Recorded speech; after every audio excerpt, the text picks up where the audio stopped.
today. I told you I paid for that. Sir, relax. This is ridiculous. What do you need the receipt for? On an all-new Dr. Phil. We were falsely accused of stealing. Racial profiling. Pulled over for having done nothing wrong. White privilege. I can drive a nice car through a neighborhood and not get stopped. You can't. Microaggression. That's probably one of the most disrespectful statements I've heard in a long time. And more.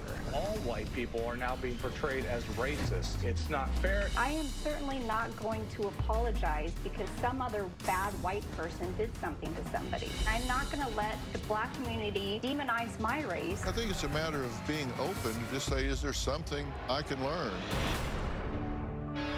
Today's going to be a changing day in your life. You've never had anybody working harder to bring you to the threshold of change than right now.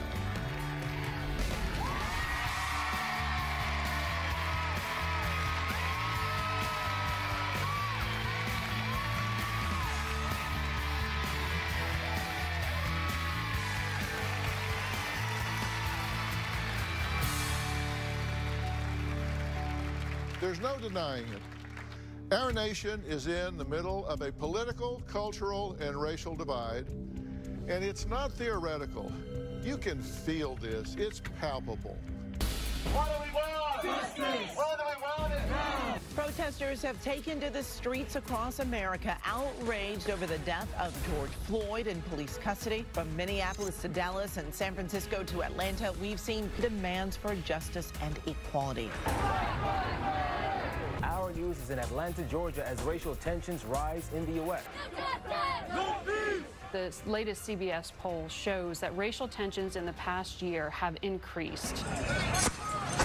Treasurer Michael Ferg said President Donald Trump's rhetoric has magnified racial tensions across the country. Being black in America should not be a death sentence. When you hear someone calling for help, you are supposed to help. The killings of George Floyd, Breonna Taylor, and Ahmaud Arbery were tipping points that caused many white Americans to consider tough questions about race that really have not been considered before. It has been reported that Google searches for the question, "Am I racist?" have spiked in recent months to an all-time high. So we're going to talk about it today.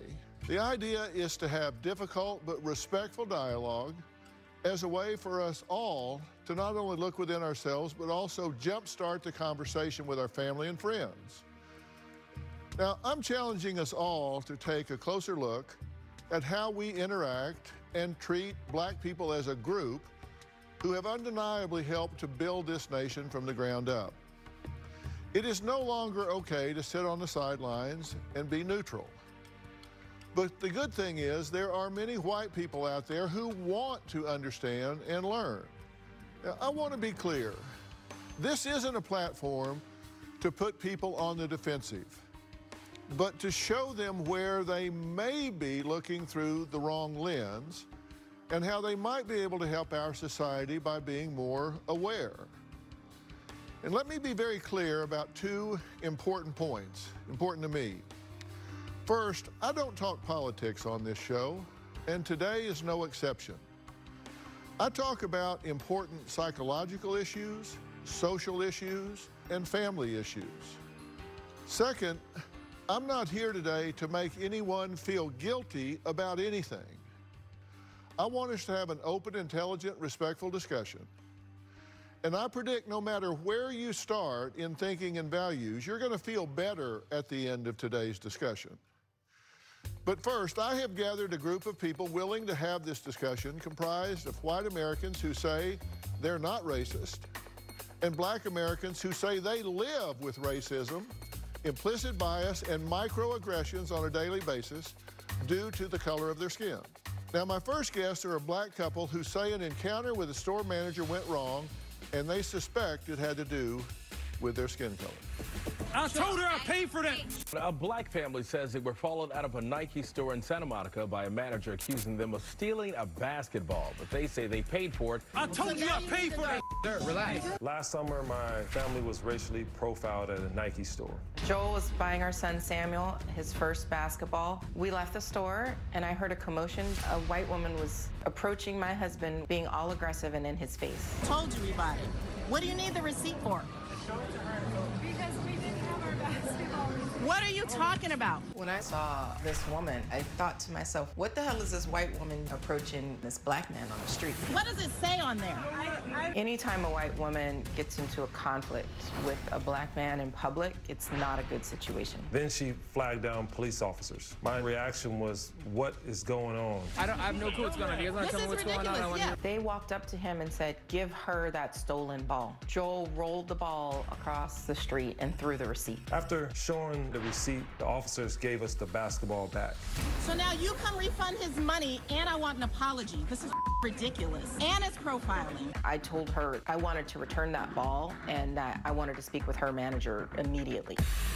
Come to find out, the white woman was the manager. I posted that video, and there was about 500,000 views the next day. You knew better. I told you I paid for that. Back up, babe. I was worried my husband would get tased or shot by these officers. I feel embarrassed. This situation is something that I went to therapy over. What that woman did to us could have ruined my reputation and harmed my career. I work with 99% white people across my career, and none of them ever had this happen to them. Growing up, I remember being called the N-word, and I was abused. I don't want that for my son. Well, thank y'all for being here. Does this woman follow you out of the store immediately? I mean, we're seeing her here. How far out of the store are you right here? About a block. About a block. Let's say a block. Okay. Were you surprised? I was. Did you see her coming? Surprised, confused. I mean, yeah. All the above. So let me answer your question. It's hard to relive the moment, right? But to answer your question, did she follow us out immediately? She was lockstep, followed us right out of the door. And she started kind of aggressively coming towards Joel, saying something loudly to him, and distracted him from walking with our son. And our son was walking, you know, without either one of us very close in the middle of the intersection. And it's not 10 feet from the store door, front door, to the intersection. So it was dangerous. It put us in physical harm. I mean, it was sudden. And that's why I had to, I didn't realize what was going on, so I had to put my son down, and he actually started taking off while, you know, this lady is throwing out lies, saying I took a ball. When the police got there, what was the attitude that you got from them? They did a horrible job at serving and protecting us. You know, when the police officers came on scene, they pretty much, in their mind, already knew that we stole the ball.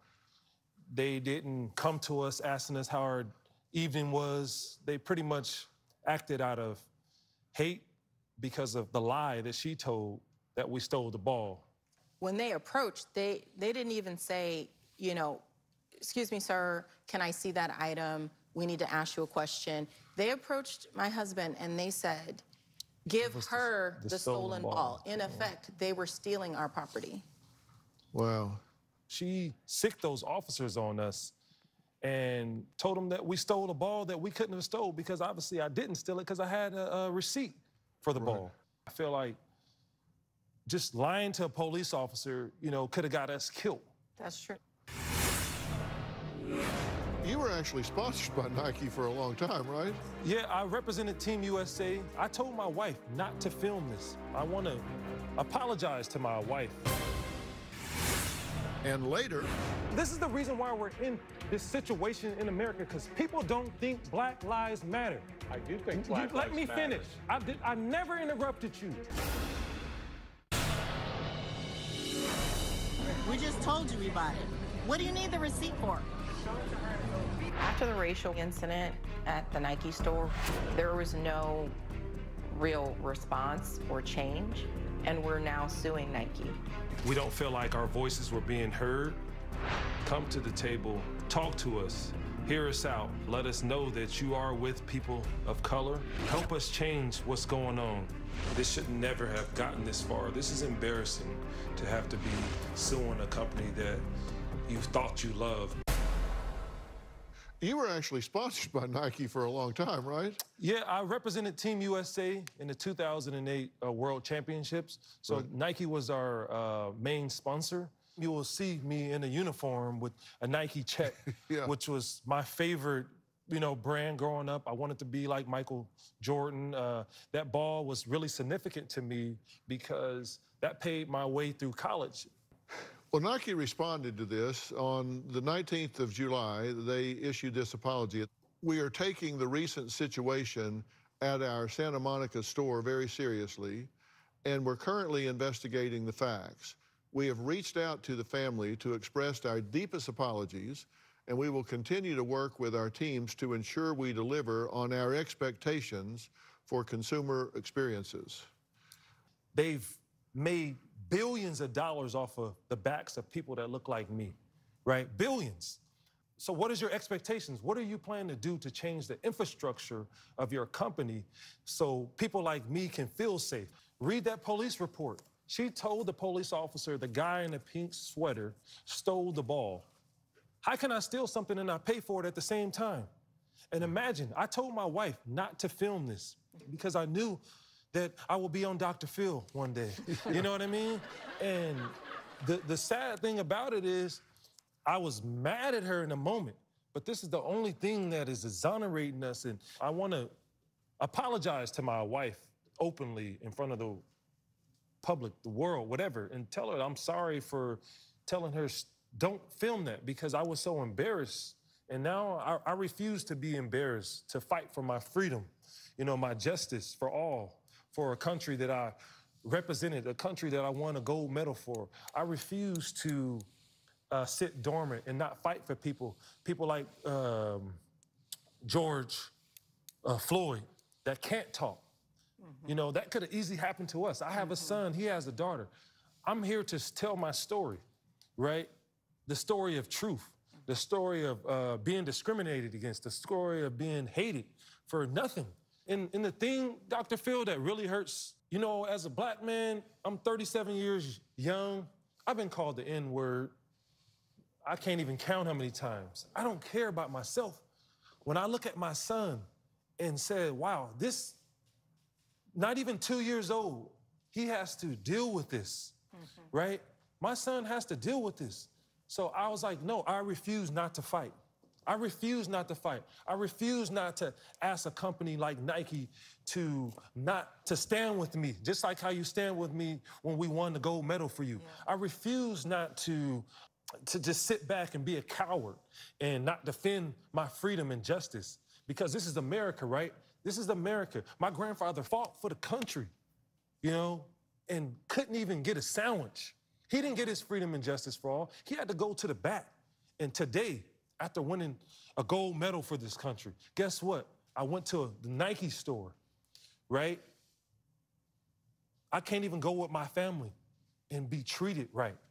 I'm falsely accused. This ain't something, we're on here because we were falsely accused. Yeah. I didn't steal nothing. Why are you following us? Why can't I live in peace? Yeah. Why do I have to step outside and be looked at as an angry black man that was doing everything that I can do? I didn't want this. What do we look like going and stealing a $12 ball? We definitely don't look like it to us. It wasn't the content of our character. My wife, like I said, I apologize to her. Thank you. You're welcome. I mean, good wives do what they know is right and not what their husbands tell them. You're not a good wife. You're a great wife. No argument here. All right. We're going to take a break. We're going to meet a man who claims the Black Lives Matter movement is not a movement for change, but a war against white people. We'll also meet a leading race relations expert who says that racial microaggressions feel like death by a million paper cuts. We'll talk to those folks when we come back.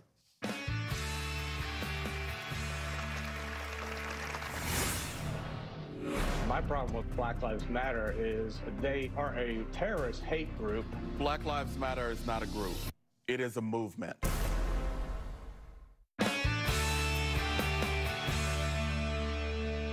Well, today I'm talking to guests, black and white, who have strong experiences and beliefs about racism.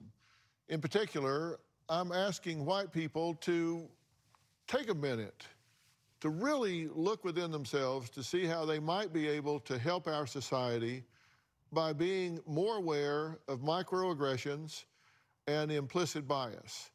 Now, joining me now are Dr. Shaun Harper, professor and racial equality expert at the University of Southern California.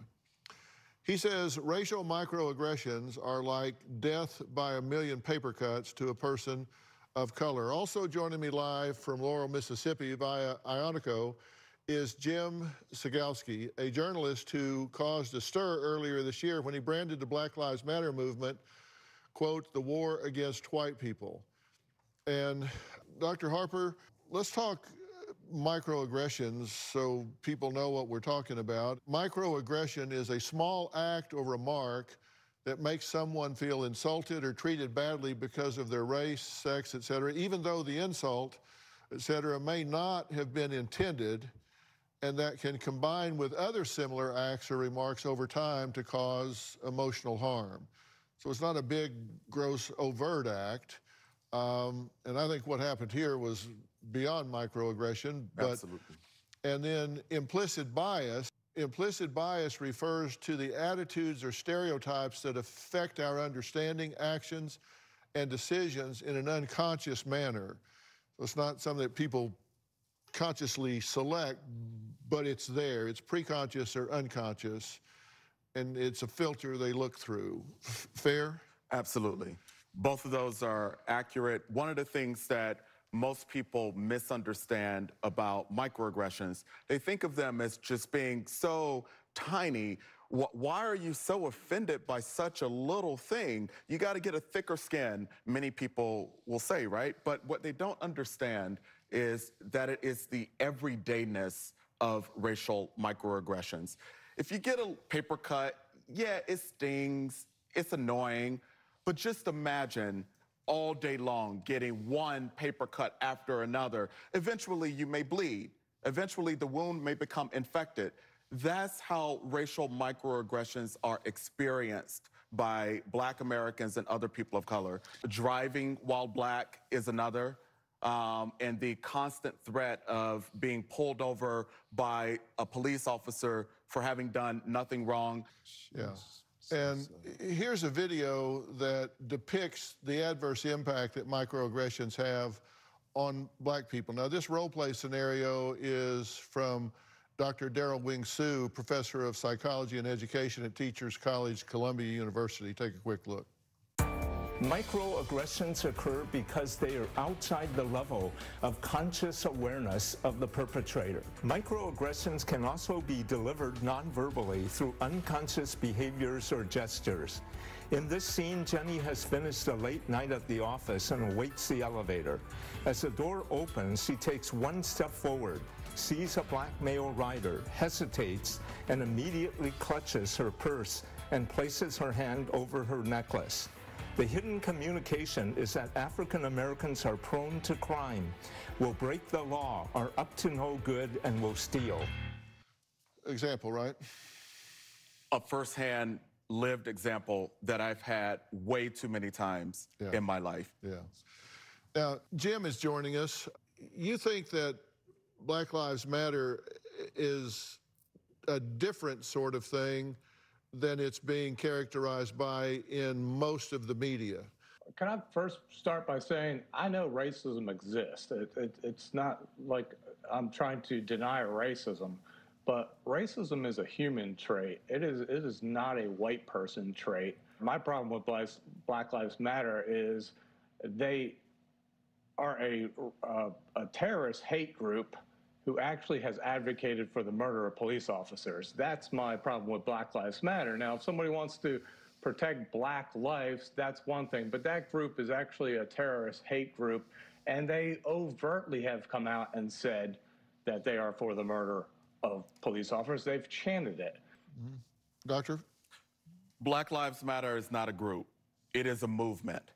It is a movement to help the world understand the effects of systemic and structural racism on black people, not just in 2020, not just in the 2000s, but really for centuries here in America. Black Lives Matter is not just the extremist examples. You know, it would be unfair and, you know, frankly dishonest of me to only pull extremist examples of white people doing very bad things to people of color here in America. Therefore, it is incredibly, I think, dishonest and just disrespectful to reduce Black Lives Matter to, you know, a handful of incidents of people who, you know, may in fact be, behaving in, you know, violent or inappropriate ways. But the movement is so much bigger than that. It's not a terrorist organization. Black Lives Matter's leaders have chanted, pigs in a blanket, fry them like bacon. Black lives absolutely matter. It's the group that's the problem. The fact that white people, all white people, are now being portrayed as racists is a big problem in my book. It's not fair. That's a racist generalization to begin with. If you think all white people are racist, you are in fact the racist. Black Lives Matter is very much like the KKK because they advocate hate and they advocate violence against people. That is a really bad comparison. Yeah. I think it is absolutely absurd, and I think you can cherry pick certain statements from individuals and try to paint an entire movement with it, and that is simply not the case. We have to take a break. We're going to meet a black woman who says she was interrogated by the police on suspicion of trespassing in a hotel. She has something to say to her accuser next.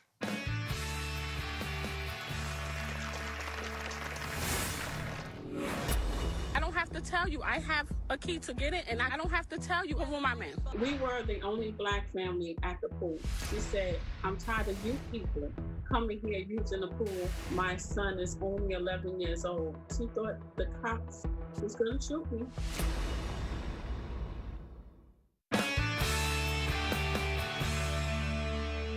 We're talking today about racism and the pernicious, subtle ways it can be expressed, resulting in a black person feeling alienated, targeted, and inferior. Now, my next guest says her experience with a microaggression left her furious and really her children terrified. I have a room here, and I told her that. What's the room? She called you, officer, and she called you here. So y'all both here harassing me. A situation involving a hotel employee, 2 Williamston police officers, and a hotel guest. The day that this happened, me and my 2 kids, I went to the pool at the Hampton Inn. While my kids were in the pool, I stepped away to make an important phone call. I saw a lady, and I said, hello. And then I asked her, was everything okay? I don't have to tell you. I have a key to get it. Why do you need to know what room I'm in? We were the only black family at the pool. 2 white people sitting over there, she said nothing to them. She said, I'm tired of you people coming here using the pool and it's not authorized. I said, because I know you're not talking about black people. She said, well, you people keep coming here and you're not a guest at this hotel. She didn't identify herself as an employee. My room, where's my proof? This is my proof, okay? This is my proof. So why do I have to tell you what room I'm in? I showed them the key and I said, here's my key. And I could prove that it worked. I decided to turn on my phone to film me and the police because I felt like I was in danger. They run her license plate. You can do whatever you want. And they're running my license plate. I'm here on business with my kids in the pool. At that moment, I was in shock. I was like, it's just really happening. I felt like I was being interrogated by the police. My son is only 11 years old. She thought the cops was going to shoot me. What makes her think that I couldn't afford to be at that hotel? What I want white people to know is to look at us as equal. I'm adding to the conversation Anita, joining from North Carolina via Ionico, and my good friend, her attorney, Benjamin Crump, a well-known civil rights lawyer and author of best-selling book, Open Season, Legalized Genocide of Colored People. Welcome to both of you. Anita, good to meet you. Ben, how you doing? Nice to meet you. Hanging in there, Dr. Phil. Thank you for having this important conversation for America. Anita, I'm glad you turned your phone on at the pool. What was your first thought when you were approached? And I didn't even know she was an employee of the Hampton Inn Hotel. The police were called, so they started demanding identification. They ran your license plate. How did this ultimately end? We don't see that in the video. With me telling my son and daughter to come out the pool, and we was just gonna go back to our room. And were you followed going to your room? Yes, she followed me to the elevator.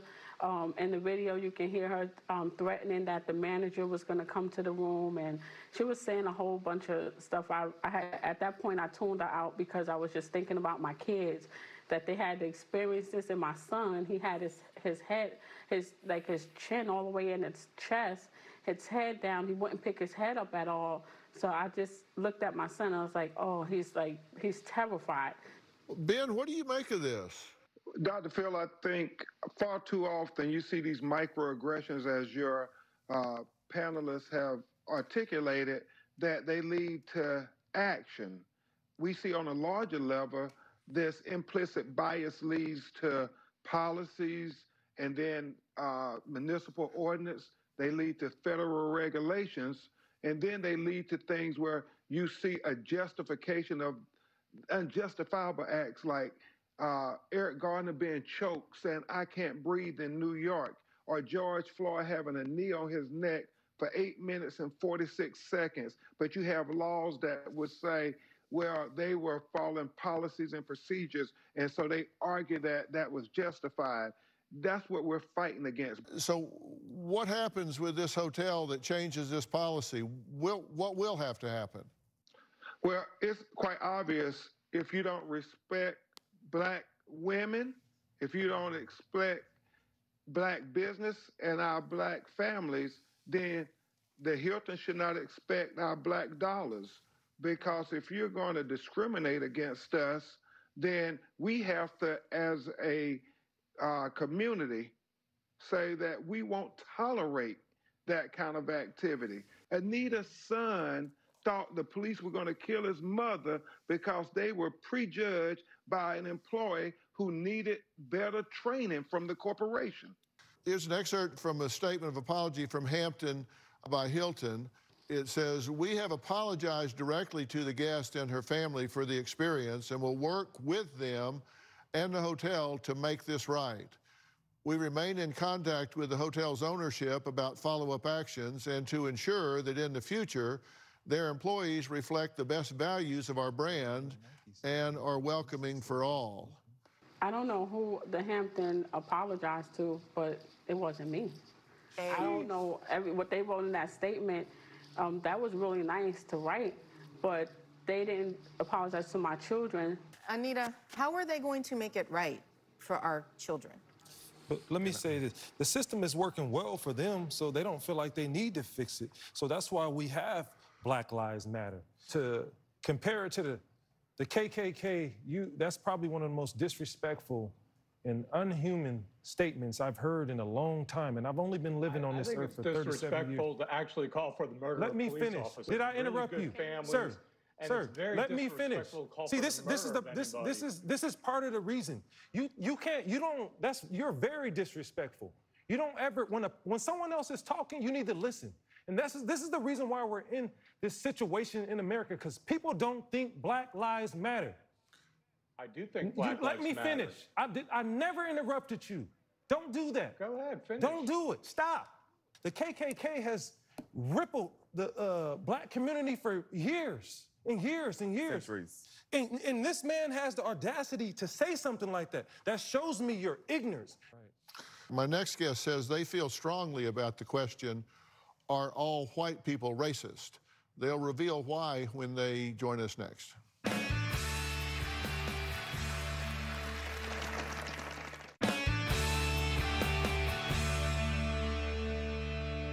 I'm talking today about systemic racism and how this informs the experience of the average Black and white American. Joining me in studio is Sydney from Los Angeles. She says she's a white ally who is sick and tired of seeing Black people murdered for merely existing. And Katie joins us from Texas.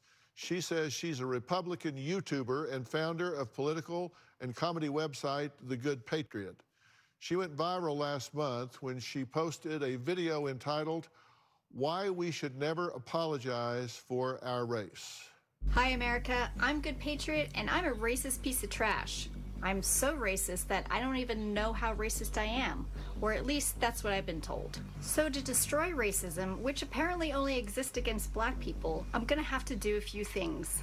Number 1, put a black box on my social media pages. This will ensure that I start working off my penance for being born white. And number 2, I need to validate the existence of black people by saying the magic words, Black Lives Matter. There you go. Racism has been annihilated. Have you ever heard of the Barbary slave trade? That's the one where for hundreds of years, millions of white Europeans were kidnapped and enslaved in North Africa. Kind of weird that we never hear talk about that example of slavery, right? Okay, interesting point of view. Sydney, thank you for being here. Thank you for having me. You've been listening to everything we've been talking about so far. What did you want to add? I just want to apologize to all of you for the injustices and blatant bias discriminations that you've faced. I don't understand, and I never will, but I do understand that my life, being the way I am, being the color I am, from the family I come from, will never be hard in the same ways as your life will always be hard if we don't start to actually address and sit down and have these uncomfortable conversations with the people closest to us and the ones that we don't want to have the conversations with. I believe that each white person has to take accountability and acknowledge the fact that racism is part of our cultural past. Katie, what did you want to say? Hi, Dr. Phil. Well, I'm here just to represent the people that are sick and tired of being called racist when we're not racist. My skin is not a shield against hardship. It's just an absence of melanin. And I made the video I did because I was frustrated, because I was sick and tired of having people tell me that not only was I outwardly racist, which I'm not, but I was also subconsciously racist. And I am very sorry for each individual situation where a person of color or a white person was discriminated against. It's wrong, and I condemn it. But I am not responsible for that, and they don't represent all people. And bad things happen to all races. Let's talk about that for a minute. White families control 90% of the wealth in America, blacks 2.6%. White families earn $100, black families earn $57.30. Black unemployment rate is double that of whites. Black college grads are 2 times as likely to be unemployed. Job applicants with white-sounding names are called back 50% more than those with black-sounding names. Black drivers are 30% more likely to be pulled over. Blacks infected with COVID-19, 3 times more likely than whites. The #1 predictor of graduation is if a child is reading on grade level in the 3rd grade. If not, they're 4 times less likely to graduate. If it's low income, they're 6 times less likely, and that is overpopulated, overrepresented in the black community. 18% of preschoolers are black, but 50% of the suspensions are black. Black students are 3 times more likely to be suspended, even with similar infractions, as their white classmates. 13% of the U.S. population is black, but 40% of the prison population is black. And black home ownership is 42%. For whites, it is 72%. It's hard to say there's not a systemic issue in America. I can go to the store and not get followed. I can drive a nice car through a neighborhood and not get stopped. You can't. When I do get stopped, it's not the 5 most dangerous minutes of my life, and it might be yours. That's right. Next, a white woman who believes that white people should acknowledge their privilege and take action.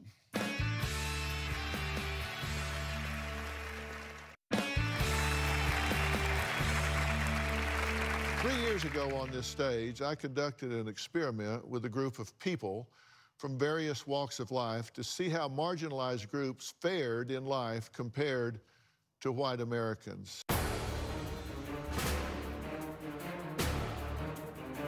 If you have ever tried to change your speech or mannerisms to gain credibility, if you can go anywhere in the country and easily find the kinds of hair products you need that match your skin color, if you would never think twice about calling the police when trouble occurs, take one step forward. If you have ever been the only person of your race, gender, in a classroom or workplace setting, if you have ever felt like there was not adequate or accurate representation of your racial group, looking at the people behind you, it just makes you think about why people don't get the opportunities that I do. if you were ever uncomfortable about a joke you overheard related to your race, ethnicity, gender, take one step back. I'm very aware of my white privilege, but it really showed through when I looked behind me, and most of the people in the very back were people of color. It felt like those who were in the front were more comfortable. There was one female behind me. It felt like being a woman possibly come on with an extra challenge. I was in the back. I'm not ever in the back of anything that I do. It's a very sensitive topic. You don't want to offend anyone, but it's true. There are racial and social disparities in America, and these issues need to be talked about. Interesting experiment. Also joining us via Ionico is Hannah, who believes that white people should acknowledge their privilege. Hannah, what would you like to add to this conversation? I just want to say I'm really sorry for what happened to you guys, because that's a terrible thing. And that those statistics you just showed, right? Like, they paint a very clear, factual picture of the world we live in. And there's basically, two ways you can deal with it. There's one explanation, which you started to hear Katie say a little bit of, right? Which is that, like, all of these problems have some root that is in the Black community, right? There's a lot of different versions of it, but they all boil down to there's something wrong with Black people. That doesn't make any sense to me. People are people. We're good. We're bad. And the reality is, when you have a system that is where there's that much disparity, the problem is in the system, and it's in all of us, and especially in white people. But certainly, we are all part of the system.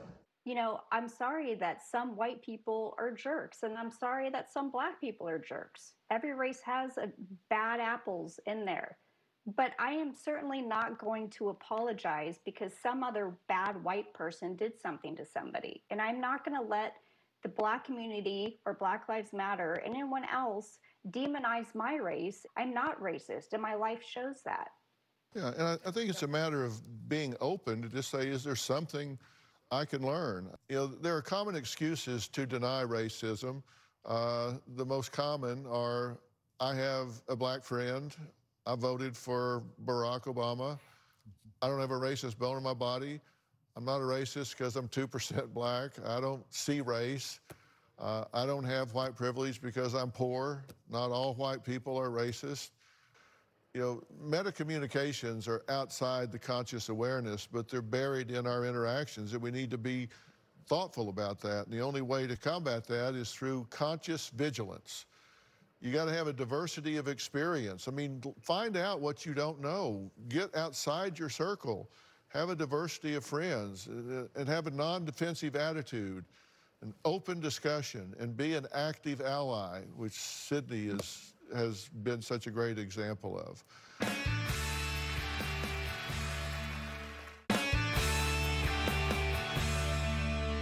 I want to thank all of my guests today, including Dr. Sean Harper, USC professor for racial equity. Thank you so much for being here. For more information about today's show, log on to drphil.com. You can follow me on Facebook, Twitter, Instagram, TikTok, and don't forget to subscribe to Robin's podcast, I've Got a Secret. We will see you next time. Thanks so much.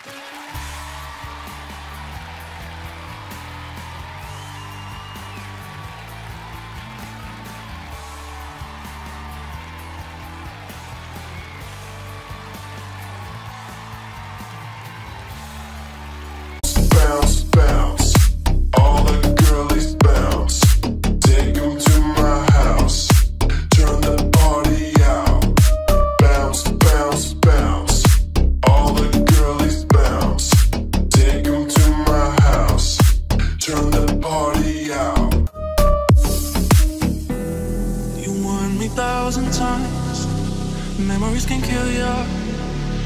didn't hear ya. I thought that I could fly, but woke up on the asphalt. I swear there was the last time. I've always been naive. Call it.